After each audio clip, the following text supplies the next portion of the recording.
Oh, I messed up really bad and now I'm scared. You can call me Cindy, and I'm 23 years old.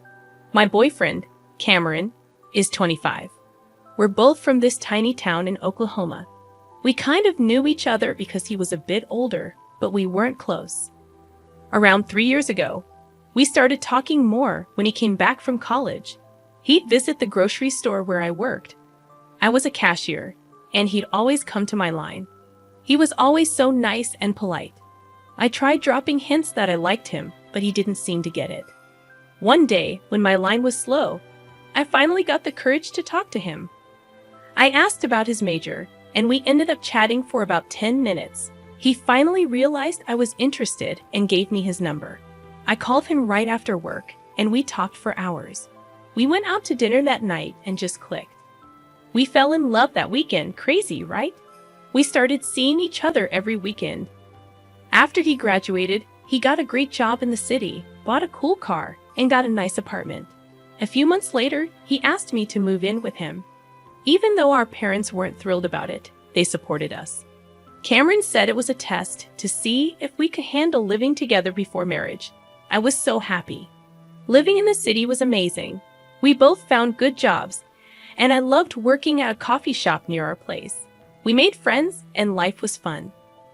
We'd been living together for about 9 months when we started looking at other apartments just to see what else was out there. I also joined a yoga class nearby. There was this guy, Ed, who was always at the coffee shop and also came to the yoga class. He was older, in his late 40s, and really friendly. He was successful, drove a nice car, and dressed well. I got curious about yoga because he seemed so passionate about it, and I decided to talk to him one day. I asked Ed if he recommended the yoga studio he went to, and he said it's a good idea. So I decided to check it out myself. It was near our apartment, which was great. On the other hand, Cameron, my boyfriend, used a gym near his office, but it was far away and sometimes took forever to get there. I started going to yoga classes and really enjoyed them. After work, around 2 p.m., I'd head to the studio. This fit perfectly with my work schedule. I'd work from 6 a.m. to 2 p.m., then do yoga until 3:30 p.m. After that, I'd go home and prepare dinner for Cameron. One day, Ed, the guy from the coffee shop and yoga class, asked how I liked the studio. I told him I loved it and thanked him for the recommendation. He mentioned that he might join classes around that time, particularly hot yoga, which started at 1:30 p.m. He also said he went to the gym for weightlifting and boxing a few days a week. A couple of days later, I bumped into Ed at the yoga studio. We talked like we always did at the coffee shop. Somehow, he convinced me to try a hot yoga class. I gave it a shot, and it turned out I really liked it. We started spending more time together, going to classes and stuff. Looking back, it wasn't the best idea. But at the time, I didn't really think about it. This went on for a few weeks until one day, I can't explain why, Ed and I ended up at Cameron's apartment on a Thursday afternoon. We made a terrible mistake, something I deeply regret now. I felt so guilty about it, but Ed suggested we meet at his place the following Monday to avoid disrespecting Cameron. Ed's apartment was in a dodgy neighborhood, sparsely furnished with just a few old chairs, a TV, a small table with 2 chairs, a simple double bed, and an old dresser. It wasn't what I expected, and I wished I had left in hindsight. But I didn't want to be rude. It turned out that Ed wasn't as well off as I thought. He spent his money on his car, clothes, and jewelry, not his living space. Afterward, I told Ed we needed to end our relationship because I loved my boyfriend and didn't want to mess up what we had. Ed cynically laughed and said, "You can't possibly love your boyfriend if you did what you did, can you?" I insisted that I did love Cameron, but Ed said my desire for him outweighed my feelings for Cameron by far. It was a harsh reality check for me. I gathered my stuff and left Ed's apartment, feeling tainted and incredibly foolish for what happened. It wasn't like me at all. I promise it's not. I can't explain why I did this with Ed. It happened during a time of the month when my hormones often feel uncontrollable. Though that's not an excuse. I'm just trying to make sense of my actions. I spent the rest of that day in tears until Cameron came home. We had dinner, watched TV, and relaxed, but Cameron seemed distant. He'd been feeling unwell, so I assumed it was because of that. On Tuesday, he still seemed off and distant. We hadn't been intimate for almost a week, which was unusual for us. Looking back, I think he might have known about Ed and me, which is why he was keeping his distance. On Wednesday, I got home just before 3 p.m., but my apartment key was missing from my key ring. I panicked, thinking it had broken off somehow, but all my other keys were still there. Then it hit me, Cameron had taken the apartment key. I tried calling and texting him, but there was no response, which was strange because he usually sent a quick text even when he was busy. I decided to go to the apartment office and ask for help. They had keys to all the apartments, so I explained my situation to one of the coordinators. They took me into the manager's office and closed the door. After a few minutes, they called me back in and asked me to sit down. The manager told me something shocking. Cameron had moved out that morning and left a letter to terminate the lease after its 1-year term. I couldn't believe it. I was devastated. They showed me the bags he'd left for me in their office, filled with my stuff and gifts I had bought for him over the years. It hit me that he must have known about Ed and me. And I fell apart in front of these kind ladies. They helped me carry the bags to my car and offered me water, snacks, and tissues. I sat in my car for over an hour, crying and trying to figure out what to do. I attempted to reach Cameron through calls and messages, but he didn't respond. I thought about staying in the vacant apartment until the lease ended, but he didn't reply to that either. I knew he was angry, but he hadn't blocked my calls, which gave me a glimmer of hope. I considered going to his office to talk to him, but I didn't want to cause a scene and risk his job. Instead, I drove around aimlessly for a while, unsure of where to go. Eventually, I checked into a hotel near our apartment, even though I couldn't afford it for long. I spent the night crying, wondering how Cameron had found out the truth. I hoped it was because Ed had told him, not because of hidden cameras in our apartment. The shame I felt was overwhelming. The next day, my mom called, furious after talking to Cameron's mother. She demanded to know what had happened, and I confessed. She yelled and screamed at me for over 45 minutes before hanging up abruptly. My dad expressed his deep disappointment in me too. I asked if I could move back home, and he agreed, but only if I sought professional help, like therapy. I accepted his condition, apologized again, and returned home 11 days later. During this time, I kept trying to contact Cameron, but he never replied. I read some advice suggesting that it's best to give a betrayed partner some space, even though it was tearing me apart inside. When I returned home, it felt like everyone in town knew about our breakup and why it happened. It was a total nightmare. I'm not sure how to reconcile with Cameron. I'm afraid he might never want to talk to me again. I love him deeply, and I know I have to try my best to win him back. No matter what happens, I'll carry the regret of my actions for the rest of my life. I'm back home now, living with my parents, and I've taken a job as a cashier at a dollar store. It seems like everyone in town is still talking about me, and I can't help feeling incredibly embarrassed. People somehow found out that Ed was the person I cheated with, and they did some online research. To my shock, I discovered that Ed is actually 62 years old, not in his late 40s as I thought. Even worse, he has a criminal record going back 17 years, with articles about his past arrests and trials still available online. I could have easily found all this information with a simple online search, but I was too distracted to do so. I still find it hard to believe how I acted during that time. I feel like a complete fool. Not only did I betray the man I love, but I did it with someone who's far from admirable. I hope the town's gossip will die down in a few months because I can't bear living here much longer. It's taking a heavy toll on my mental well-being. Some days, I contemplate locking myself in my room and not facing the world. My parents are deeply embarrassed by my actions, and they've made it clear that if I ever repeat something like this, they'll disown me without hesitation. They believe I've brought profound shame to the family, which has only intensified my feelings of self-disgust. I've been dealing with severe depression as a result.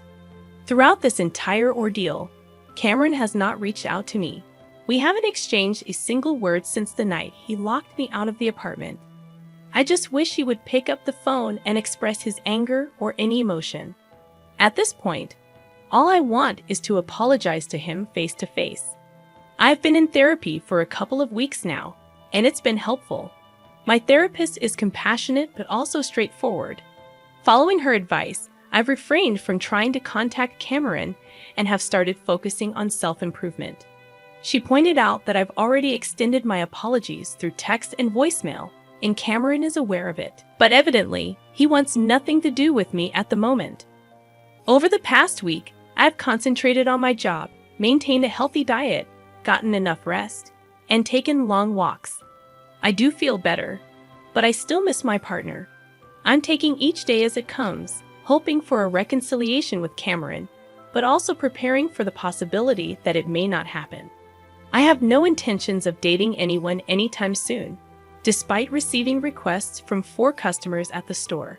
My heart and mind are still firmly under Cameron's influence. I don't anticipate providing any further updates unless we manage to reunite. Best wishes, and thank you to all of you. I didn't get paid for my work, but we lived rent-free on our property, and I knew I'd inherit the majority ownership. It was a perfect family setup, and we all loved living here.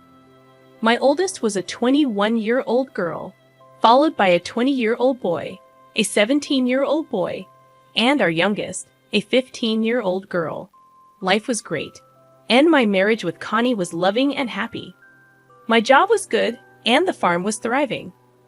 But about 3 years ago, my brother Bill got diagnosed with cancer.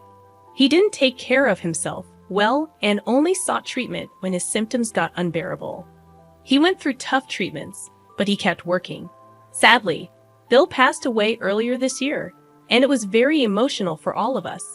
Bill and I were close, and I helped him with various challenges he faced in life. Despite his issues, we loved him unconditionally. In Bill's will, he named me as the executor and left me 100% of his assets, including a bank account with over $70,000. I found something strange though. Bill had set up this account with my youngest son, Joe, as the beneficiary. This confused me because Bill wasn't closer to Joe than my other kids. I wondered why Bill chose Joe, and it made me anxious. One day, I found 2 old photos of my wife, Connie, at Bill's house. They were inappropriate, and they were taken in Bill's bedroom. My world fell apart. I took the evidence to my parents, and they were as shocked and disgusted as I was. I decided to confront Connie. I took her to Bill's house, thinking we were just going to clean up. But when we sat down, I showed her the bank statement and the pictures. She looked at the statement, clearly surprised by the money Bill had saved. I knew there was much more to talk about, but I was devastated, and I needed time to figure out what to do. I asked Connie if she noticed anything odd on the bank statement, and she initially said no, just the amount. But then I urged her to read it aloud from the top. As she read, she saw Bill's name and the payable on death to Joe part, which made her realize that she was caught. I asked her if there was something she needed to confess, and she initially denied it, shaking her head. But after some persistence, she admitted to her affair with Bill 18 years ago. She explained that it was a stupid and selfish mistake that only lasted a couple of weeks. Connie claimed she had distanced herself from Bill since then, only interacting with him when other family members were around. I asked her if Joe was Bill's son, and she said no, she was certain he was mine, emphasizing that even if he wasn't, she considered him mine since I had raised him. I didn't show her any sympathy or comfort and left her to compose herself. After she cleaned up and came home, we slept in the same bed, but I refused her attempts to get close to me. The next day, I decided to divorce her, and I talked to my parents about it. They were shocked and couldn't believe what had happened. Connie begged me not to go through with it, but I was firm in my decision. Later, I met with a lawyer recommended by our farm attorney to begin the divorce process. We discussed the division of our assets and the possibility of spousal support due to Connie's lack of outside work. Money wasn't my main concern. I just wanted the marriage to end. I returned home and informed Connie of the attorney's advice, and she was upset. Then I told her I would talk to our kids about the situation that weekend, starting with Joe. He and I went to a creek on our farm, and I explained the situation to him. He was devastated and worried, especially about whether I would still love him if he wasn't my biological son. I assured him that I would always love him, and that the issue was between his mother and me. The divorce was solely due to her affair and had nothing to do with him. We spent a couple of hours talking, and I mentioned that I would speak to his siblings next. After Joe told me he was ready to talk to his siblings, we all gathered by the pool, pretending everything was normal. However, my wife's odd behavior was evident, and our kids picked up on it right away. We spent the afternoon playing games, but the dark secret loomed. It was after dinner when Joe expressed his readiness to talk to his siblings.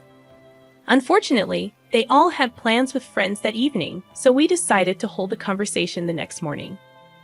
As a family, we attended Sunday church services, returned home, and then I told the kids that I needed to speak with them privately on the back patio. My daughter inquired if their mom would be joining us, and I explained that she would meet with them later, causing some uneasiness among the kids. I shared the news with them, and their shocked reactions turned to disbelief, anger, and sadness. It was tough to see them process the information. I clarified my intention to divorce their mom, and they all started to cry.